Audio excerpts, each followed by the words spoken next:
નમસ્કાર મિત્રો, આજનો આ વિડીયો તમારા માટે ખૂબ જ મહત્વનો છે, કારણ કે ગુજરાતના વાતાવરણમાં ફરી એકવાર મોટો પલટો જોવા મળી રહ્યો છે। રાજ્યના અનેક વિસ્તારોમાં ભારે પવન, ગાજવીજ અને વરસાદની નવી આગાહી જાહેર કરવામાં આવી છે। મિત્રો, હવામાન વિભાગે કેટલાક વિસ્તારો માટે ચેતવણી પણ આપી છે અને આગામી કલાકોથી લઈને આગામી 5 દિવસ સુધી રાજ્યના વિવિધ જિલ્લાઓમાં વાતાવરણ અસ્થિર રહેવાની સંભાવના વ્યક્ત કરવામાં આવી રહી છે।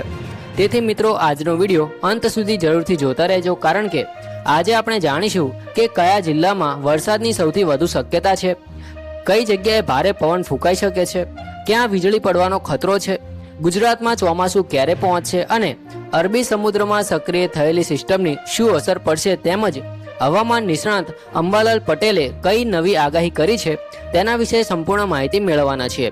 પરંતુ એ પહેલાં જો ચેનલ પર નવા હોય તો અત્યારે જ સબસ્ક્રાઇબ કરી દેજો। તો મિત્રો, હાલમાં ગુજરાતના વાતાવરણમાં જે બદલાવ જોવા મળી રહ્યો છે તે સીધો ચોમાસાના આગમન સાથે જોડાયેલો નથી। ઘણા લોકો એવું માની રહ્યા છે કે રાજ્યમાં વરસાદ શરૂ થઈ ગયો એટલે ચોમાસું આવી ગયું, પરંતુ હાલ જે વરસાદી ગતિવિધિઓ જોવા મળી રહી છે તે મુખ્યત્વે પ્રી મોન્સૂન એક્ટિવિટીના કારણે છે। અરબી સમુદ્રમાંથી ભેજવાળા પવનો સતત આગળ વધી રહ્યા છે અને બીજી તરફ ઉત્તર ભારતમાં સક્રિય થયેલા વેસ્ટર્ન ડિસ્ટર્બન્સની અસર રાજસ્થાન અને ગુજરાતના વિસ્તારો સુધી પહોંચી રહી છે। આ બંને પરિબળોને કારણે રાજ્યના અનેક ભાગોમાં વાતાવરણ અચાનક બદલાઈ રહ્યું છે। હાલમાં અરબી સમુદ્રમાં 2 સાયક્લોનિક સર્ક્યુલેશન સક્રિય હોવાનું હવામાન મોડેલો દર્શાવી રહ્યા છે। એક સિસ્ટમ ગોવા અને તેની આસપાસના દરિયાઈ વિસ્તારમાં સક્રિય છે, જેના કારણે મહારાષ્ટ્ર, કર્ણાટક અને પશ્ચિમ ઘાટના વિસ્તારોમાં ભારે પ્રી મોન્સૂન વરસાદ પડી રહ્યો છે। આ જ ભેજ હવે ધીમે ધીમે ગુજરાત તરફ આગળ વધી રહ્યો છે। દક્ષિણ ગુજરાતના ડાંગ, વલસાડ, નવસારી અને તાપી જેવા જિલ્લાઓમાં તેના પ્રાથમિક સંકેતો જોવા મળી રહ્યા છે। અમુક વિસ્તારોમાં વાદળછાયું વાતાવરણ અને હળવા વરસાદી ઝાપટા પણ નોંધાયા છે। મિત્રો, બીજી તરફ રાજસ્થાન તરફથી એક મજબૂત વેસ્ટર્ન ડિસ્ટર્બન્સ સક્રિય થયું છે, જેના કારણે આબુ રોડ, કોટરા અને ગુજરાતની સરહદ નજીકના વિસ્તારોમાં ભારે પવન સાથે વરસાદ શરૂ થયો હતો। હવે આ જ સિસ્ટમ ધીમે ધીમે ઉત્તર ગુજરાત અને મધ્ય ગુજરાત તરફ આગળ વધી રહી છે, જેના કારણે આગામી કલાકોમાં બનાસકાંઠા, સાબરકાંઠા, અરવલ્લી, મહેસાણા અને પાટણ જિલ્લાના અનેક વિસ્તારોમાં વાતાવરણમાં મોટો પલટો આવી શકે છે। હવામાન વિભાગની તાજી આગાહી મુજબ ગુજરાત અને મધ્ય ગુજરાતના વિસ્તારોમાં ગાજવીજ સાથે વરસાદની સૌથી વધુ સંભાવના જોવા મળી રહી છે। મિત્રો, બનાસકાંઠા, સાબરકાંઠા, મહેસાણા, પાટણ, ગાંધીનગર, અમદાવાદ, અરવલ્લી, મહીસાગર, ખેડા, આણંદ અને વડોદરા સહિતના જિલ્લાઓમાં થંડરસ્ટોર્મ એક્ટિવિટી વિકસિત થઈ શકે છે। અંડરસ્ટોર્મ એટલે કે એવા વરસાદી વાદળો જેમાં ભારે ગાજવીજ, વીજળીના ચમકારા અને તોફાની પવનોનો સમાવેશ થાય છે। આવા સમયે 50 થી 70 કિલોમીટર પ્રતિ કલાક તો અમુક વિસ્તારોમાં 80 કિલોમીટર પ્રતિ કલાક સુધીના પવનો પણ ફૂંકાઈ શકે છે। મિત્રો, આવા પવન દરમિયાન ખાસ સાવચેતી રાખવાની જરૂર છે। ખુલ્લામાં ઊભેલા વૃક્ષો, હોલ્ડિંગ્સ, ટીનના શેડ અને કાચા મકાનોને નુકસાન થવાની શક્યતા રહે છે। વીજળીના થાંભલા અને વીજ પુરવઠા પર પણ અસર થઈ શકે છે, તેથી જો તમારા વિસ્તારમાં ગાજવીજ શરૂ થાય તો તરત જ સુરક્ષિત સ્થળે પહોંચી જવું જોઈએ। ખુલ્લા ખેતરોમાં કામ કરતા ખેડૂતો, પશુપાલકો અને બહાર કામ કરતા લોકોને ખાસ સાવચેત કરવાની જરૂર છે। સૌરાષ્ટ્રની વાત કરીએ તો હાલમાં સમગ્ર સૌરાષ્ટ્રમાં એક સમાન વરસાદની સંભાવના નથી, પરંતુ સુરેન્દ્રનગર, બોટાદ, રાજકોટ, ભાવનગર અને અમરેલી જિલ્લાના કેટલાક વિસ્તારોમાં છૂટાછવાયા વરસાદી ઝાપટા પડી શકે છે। ખાસ કરીને જ્યાં થંડરસ્ટોર્મ વિકસિત થશે ત્યાં ભારે પવન સાથે વરસાદ જોવા મળી શકે છે। જોકે જામનગર, દ્વારકા, પોરબંદર અને કચ્છના મોટા ભાગના વિસ્તારોમાં હાલમાં વરસાદની સંભાવના પ્રમાણમાં ઓછી જોવા મળી રહી છે। દક્ષિણ ગુજરાતની વાત કરીએ તો ડાંગ, વલસાડ, નવસારી, સુરત અને તાપી જિલ્લાના વિસ્તારોમાં અરબી સમુદ્રમાંથી આવતો ભેજ મહત્વની ભૂમિકા ભજવી રહ્યો છે। અહીં આગામી દિવસોમાં પ્રી મોન્સૂન વરસાદની ગતિવિધિઓ વધુ સક્રિય થઈ શકે છે।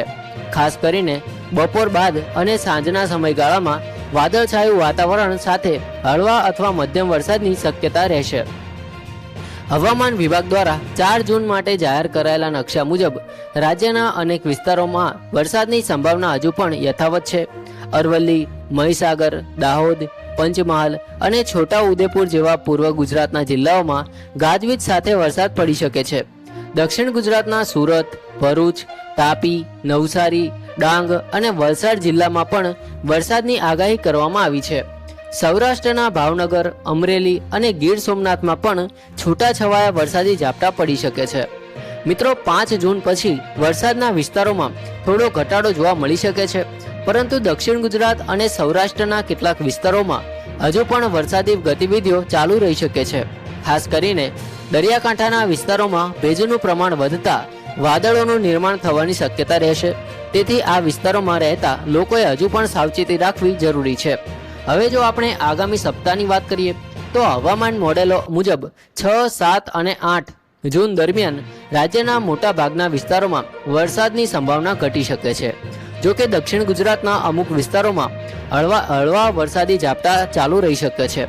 9 જૂન પછી ફરી અરબી સમુદ્રમાંથી ભેજ વધતા દક્ષિણ ગુજરાત અને સૌરાષ્ટ્રના કેટલાક વિસ્તારોમાં પ્રી મોન્સૂન પ્રવૃત્તિઓ જોવા મળી શકે છે.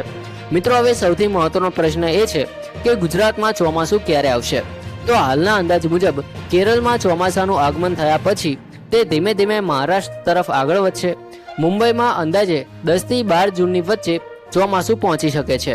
ત્યારબાદ દક્ષિણ ગુજરાતમાં 15 થી 20 જૂનની વચ્ચે ચોમાસાના સત્તાવાર આગમનની શક્યતા વ્યક્ત કરવામાં આવી રહી છે. જો કે કેટલીક હવામાન સંસ્થાઓના મત મુજબ આ વખતે ચોમાસાના આગમનમાં 2 થી 3 દિવસનો વિલંબ પણ થઈ શકે છે. હવામાન નિષ્ણાત અંબાલાલ પટેલે આગામી દિવસો માટે મહત્વની આગાહી જાહેર કરી છે. તેમના જણાવ્યા મુજબ 5 જૂન સુધી રાજ્યના વિવિધ વિસ્તારોમાં ગાજવીજ સાથે વરસાદી ગતિવિધિઓ ચાલુ રહી શકે છે. ત્યારબાદ 8 જૂનથી દરિયાઈ પવનોની દિશામાં ફેરફાર થતાં પવનની ગતિમાં વધારો થઈ શકે છે. તેમણે આગાહી કરી છે કે જૂનના મધ્ય ભાગમાં રાજ્યમાં ચોમાસાની શરૂઆત થઈ શકે છે અને 20 જૂન પછી વરસાદની ગતિવિધિઓ મુજબ વધુ મજબૂત બનવાની શક્યતા છે. અંબાલાલ પટેલના જણાવ્યા મુજબ 20 થી 28 જૂનની વચ્ચે ગુજરાતના મોટા ભાગના વિસ્તારોમાં સારો અને વ્યાપક વરસાદ જોવા મળી શકે છે. તેમણે એ પણ જણાવ્યું છે કે ચોમાસા પહેલા કેટલાક વિસ્તારોમાં મિની વાવાઝોડા જેવી સ્થિતિ સર્જાઈ શકે છે, જેમાં ભારે પવન, ગાજવીજ, અચાનક વરસાદ જોવા મળી શકે છે. તેથી આગામી દિવસોમાં વાતાવરણની સ્થિતિ પર નજર રાખવી ખૂબ જ જરૂરી રહેશે. ખેડૂતો માટે આ સમયગાળો ખૂબ જ મહત્વનો છે. જો તમે ખેતરમાં પાકની તૈયારી કરી રહ્યા છો તો હવામાનની અપડેટ નિયમિત રીતે તપાસતા રહેજો. ખાતર, બીજ અને અન્ય ખેતી સંબંધિત કામગીરી વરસાદની સંભાવનાને ધ્યાનમાં રાખીને કરવી જોઈએ. પશુપાલકોએ પણ પોતાના પશુઓ માટે સુરક્ષિત વ્યવસ્થા રાખવી જોઈએ, કારણ કે ગાજવીજ અને ભારે પવન દરમિયાન ખુલ્લામાં પશુઓને રાખવું જોખમી બની શકે છે. જય હિન્દ, વંદે માતરમ.